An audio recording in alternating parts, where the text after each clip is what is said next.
You might be thinking you want whimsical, artistic leaves that sort of fly out from the apple.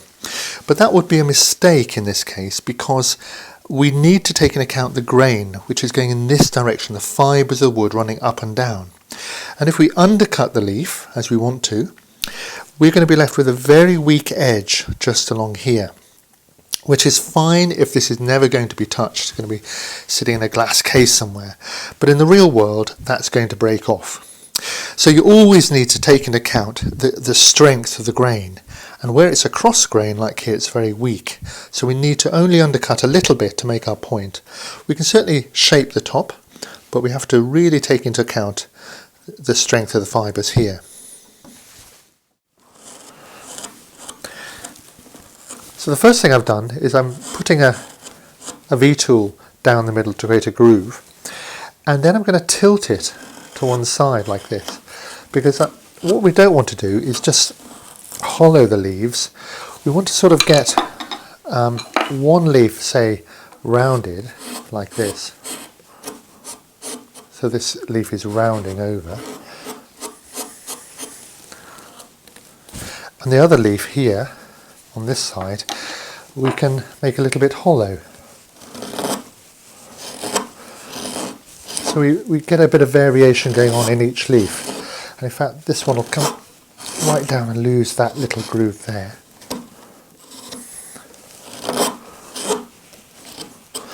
And here we need to be coming from this side and uphill. Finish that off.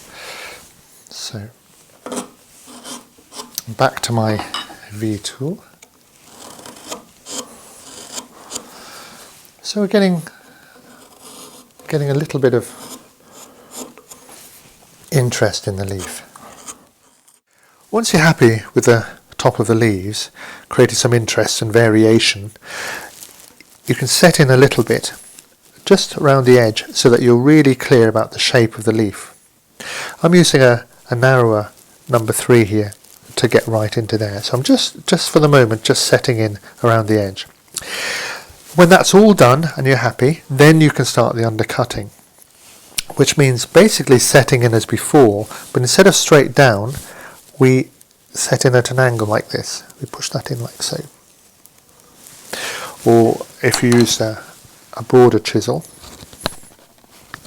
like this. And then, because it's cross grain, you should find this wood here pulls out really easily. And you see how I'm using the corner like a sort of knife. So I'm undercutting at about 45 degrees, like there, and I'm bringing the shape round.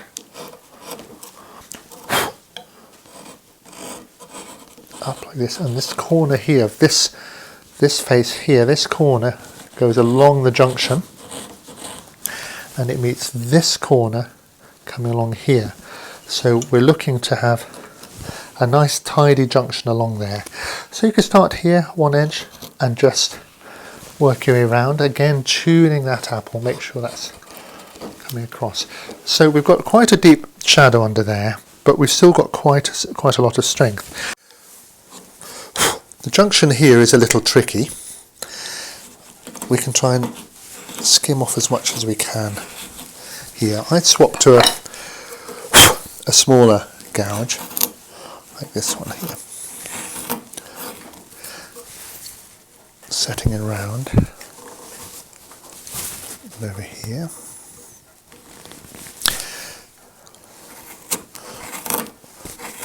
Now if that proves too difficult to get that corner in, then the best thing to do is to swap to a skew chisel like so.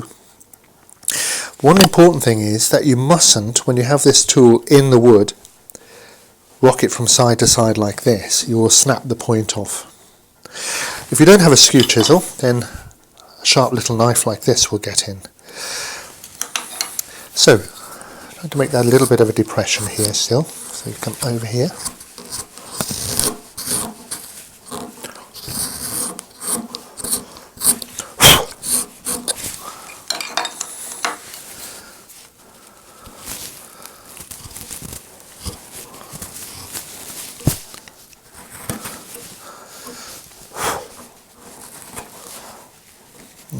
there.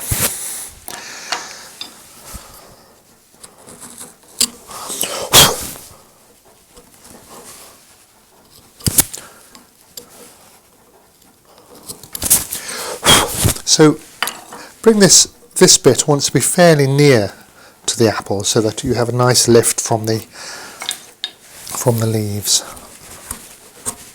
Make sure those junctions are nice and tidy.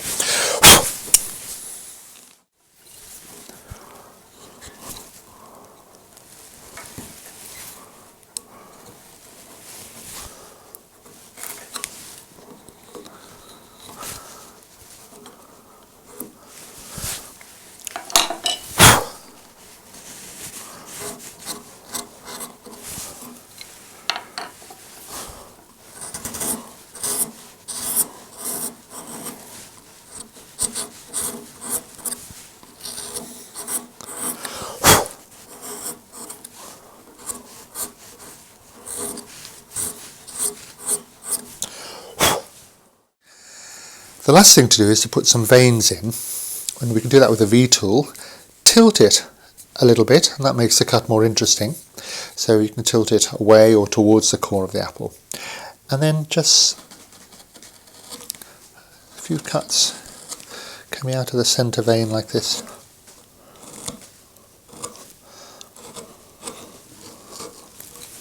And that's one on the end here. And then on this side.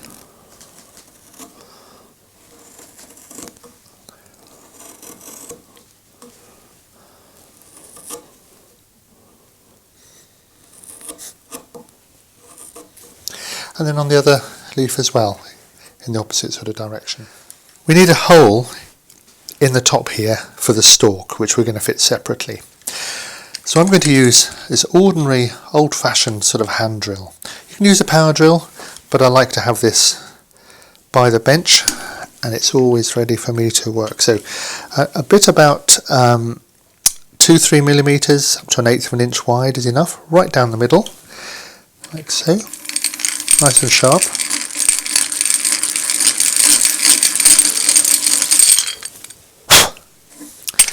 And that's where our stalk is going to go. Got a little offcut of lime wood here, the same wood as I've got for the apple.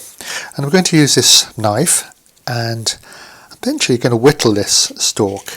Sometimes using a knife is much easier than using a carving tool. So how I do it is I push with my thumb like this, or I lever on my thumb. So the knife is always going away like that. So what I'm doing now is I'm going to work this edge so that it fits into the hole first, and then shape it and cut it off. Point there, I can check it slightly. The stalk is quite a light thing. I didn't want to make it too heavy. So it's quite thin there. So that's more or less there. So I'll take a bit back here now. See, I can eat off the thumb like this.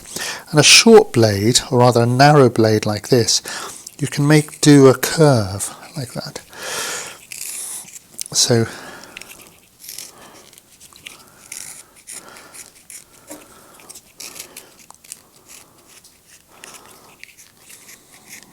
just check that again. Yep, that'll fit. So now coming back this way, let's see if I can put a little bit of a bend in that stalk here.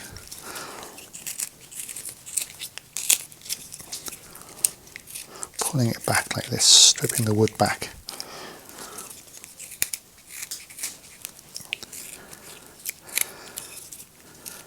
So I'm trying to get a bit of a curve this way.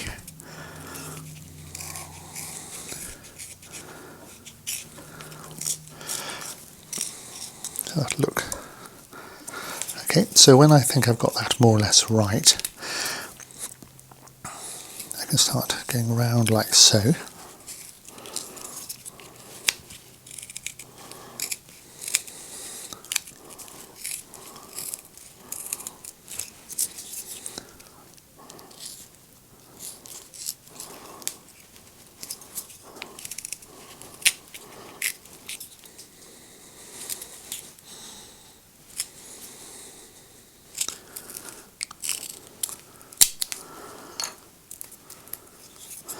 trim that off.